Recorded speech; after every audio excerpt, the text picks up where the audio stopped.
취재 기자와 함께 관련 내용을 자세히 알아보도록 하겠습니다. 이현아 기자. 네.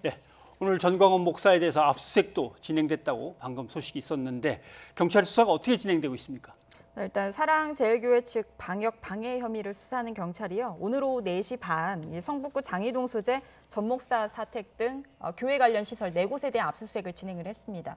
지난달 사랑제일교회 압수수색 전에 전 목사 측이 일부 PC 하드디스크를 빼돌리는 등 증거 인멸 정황이 포착된 것이 추가 압수수색의 배경인데요. 전 목사에 대한 주요 혐의를 좀 살펴보면요. 먼저 전 목사가 지난 1월 광화문 집회에서 특정 정당에 대한 지지를 호소해 공직선거법을 위반한 혐의를 받고 있습니다.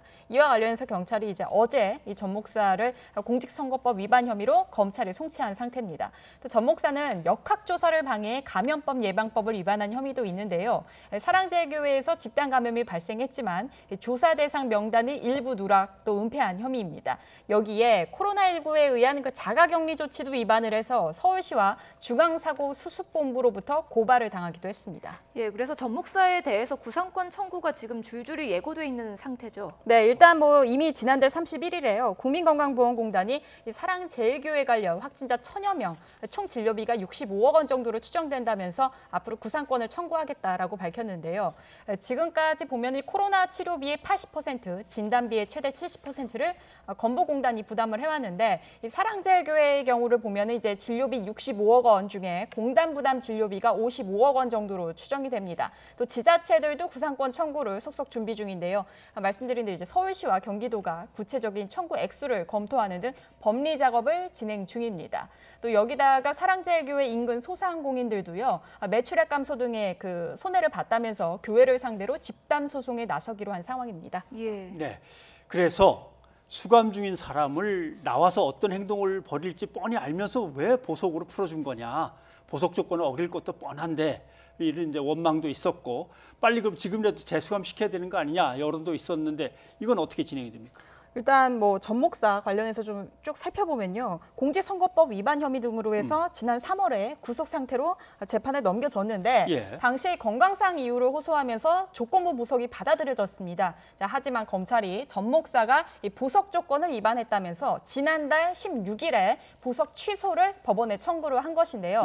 재판부가 당시에 보면은 이 전 목사의 보석을 허가하면서 재판 중인 사건과 관련되거나 위법한 모든 집회 시위에 참석하지 않는다 등의 조건을 달았는데 이를 위반했다는 게 검찰의 설명입니다. 검찰과 변호인 양측 모두 일단 현재 재판부에 의견서를 제출한 상황이고요. 법원은 보석 취소 신문을 법정에서 할지 아니면 서면으로 할지를 포함한 신문 방식을 곧 확정하고 또 전 목사의 재수감 여부를 결정할 계획입니다. 근데 이 전 목사의 재수감 여부를 앞두고요. 정치권에서도 전 목사를 비판하고 재수감을 강력히 요구하는 목소리가 나오고 있습니다. 들어보시겠습니다. 법원에서 아직 보름 넘게 결정을 내리지 않고 있는데요. 퇴원을 한다고 하니 물론 퇴원 전에도 판단을 할 수 있었습니다만은 이 보석 취소에 대한 판단을 법원은 더 이상 미뤄서는 안 될 거라고 생각합니다. 보석 조건을 위반했고 우리 사회에 막대한 해악을 끼치고 있는 전광훈에 대한 보석 취소 청구에 대한 판단을 법원이 신속히 내려주시기를 요청합니다.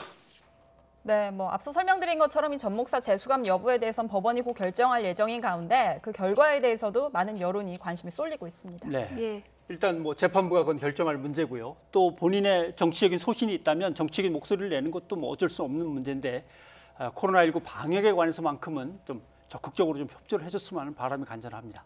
이 기자 수고했습니다.